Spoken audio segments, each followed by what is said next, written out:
Hi everybody, it's Kathleen Mackay here, KathleenMackay.com. I've just dropped Brenna off at school and I was tossing up between doing gardens or coming to work. Well, I decided work one out. So here I am in Kowhai Park. My office is a bench. I've got my little laptop here, my friendly ducks. See, they've all come round. Unfortunately, I didn't bring any food for them, but I'm sure they'll forgive me and get over it this time. I thought I needed a break after the blog post I'd just posted and the hassles of uploading it and getting it out there. It stirred up a lot of, well, finding that I was on a terrorist list to start with anyway. That just blew me away because the implications of travelling to Sydney at this time could be quite dangerous for me. I'm not even sure what it means to be on a terrorist watch list. That's ridiculous, you know. I'm stunned. I'm absolutely stunned because it just goes to show how events in the world can actually affect a little old person like me sitting in my home, in my own hometown, and, you know, fighting for people's rights, my own rights, and the rights of other people and their children. And I feel like I've been shafted big time for it, penalised in a way that ultimately could wreck my whole plans for my future if I let it, which, you know, keywords, if I let it, which means I need to sort of sit back and take stock. I have children that rely on me, you know. If I travel overseas, and I've been to Australia before. I went in 2006. Yes, 2006 I was in Australia in Brisbane, and so this classification did come up when I travelled at that time, but because of the mitigating circumstances surrounding the whole situation, and that I had detectives and people that could vouch for my integrity back here in New Zealand, Immigration and Customs gave me a special border pass and let me through. I didn't imagine that yes, I'm smoking again, sorry about that, but this is blowing me absolutely out of the water. I didn't realise that, you know, the events that are going on in the world with ISIS and things like that could really affect somebody like me. And I abhor these people. I abhor terrorists. I despise any kind of act of terrorism against anybody, whether it be against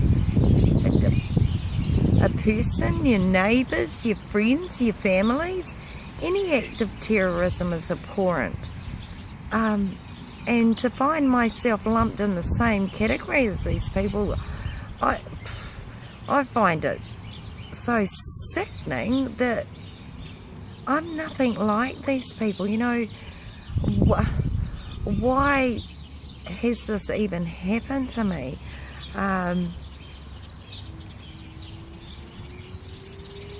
I decided to just take some time out in the park to be able to formulate a plan. I mean, yeah, I do have options. You know, thank goodness I have a reasonable line of communication with our Prime Minister, John Key. I still have friends in the CIB units that would vouch for me. So, you know, this is going to be a little process of trying to get my name cleared and get me off that list, because I'm just blown away, you know. I would never hurt another person. And I'm not a threat to anybody, and to find that I'm a behavioural threat you know, to humans. I'm just like, that's stupid. That is just absolutely stupid, you know. I want to laugh and I want to cry, but it's not going to beat me. I'm not going to let it beat me. You know, I'm so going to rise above this, and all I can think of is I can hear words of, get lemons, make lemonade, turn your mess into your message, and you know, it all makes sense to me, but the implications of being on a terrorist watch list are not nice. Just, I don't feel good at all about all of this. However, I'm going to continue with my work. I'm going to find a way around this. No, I want to travel the world. Who knew that sticking up for yourself would ever turn into this? And that's what it was all about. You know, I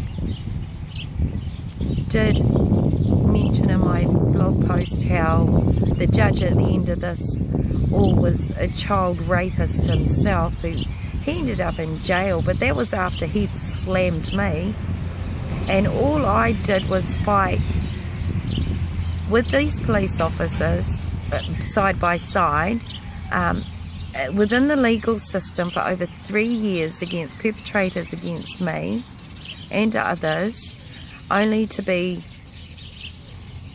thrown out of court. You know, we were thrown out of court basically, and it just wasn't right. And then when I wanted to talk about it, and I was lined up to go on a little radio station back in the Waited Upper, I got slammed with a gag order. I wasn't allowed to talk about this. I wasn't allowed to talk about my childhood. I wasn't allowed to talk about being let down by the government. At that time, I was a state ward. I was a ward of the state as a child, and they kept putting me into situations that weren't safe for me, and I continued to be molested and raped as a child, you know. And why couldn't I talk about it? What, I did nothing wrong, you know. And it brings up, you know, having to even clear my name now makes me have to think about all these things that affected me as a child, that plagued me for most of my life, that just, you know, if I didn't have children, I would have offed myself so many times, you know, over, because I was so humiliated. I was so ashamed. I was a child, for goodness sakes. I was 7 years old when it all began, and granted, in the blog post I didn't mention anything about the sexual abuse and stuff like that, because I'm still humiliated by it all. But you know, it all began when my mum and dad divorced, and I did allude to that in the blog post. However, there's just so much more to it, and to be gagged and not being able to talk about it publicly, and to be able to help others through these situations without getting slammed every time I stand up to a government department, expressing how wrong they are and some of the decisions they make, how they place children in unsafe situations, as they've been doing for years and years and years. And to be threatened just as recent as 3 years ago to have, you know, notifications falsified against me, how easy it is for SIFs to do this and walk in with the police and take my children, and you know, that's just another form of bullying, and I'm the terrorist. Just, it's not right. I'm going to take a little bit more time out. I've got another blog post to put out today. Hey, and while I'm on the subject, guess what? I fell over with my 90-day challenge, my video challenge, of course, you know, over halfway through, and I let myself down, because a lot of this stuff's been going on that I've had to deal with. But I'm thinking, well, that's okay, because now, you know, this is day one. So I'm back at it again. Might have fallen over, but the secret is, you know, as I've learnt with the SFM and Digital Experts Academy, you know, fail forward, get up on your feet and tough it out, and, you know, go for it. You're worth it. I'm worth it, and I'm so worth clearing my name. Boy, crikey, you know, I should make a movie about this, not just write the book, but write the movie, you know. I can't be shut up anymore. It's not right. And, you know, good luck with anyone that want to take my kids. I'll be bringing them back 5 minutes later. They're such a handful, but I love them, so, and they're my kids, so good luck with all that. You know, everybody have a great day. Peace out. This is Kathleen Mackay, KathleenMackay.com. Thanks for listening.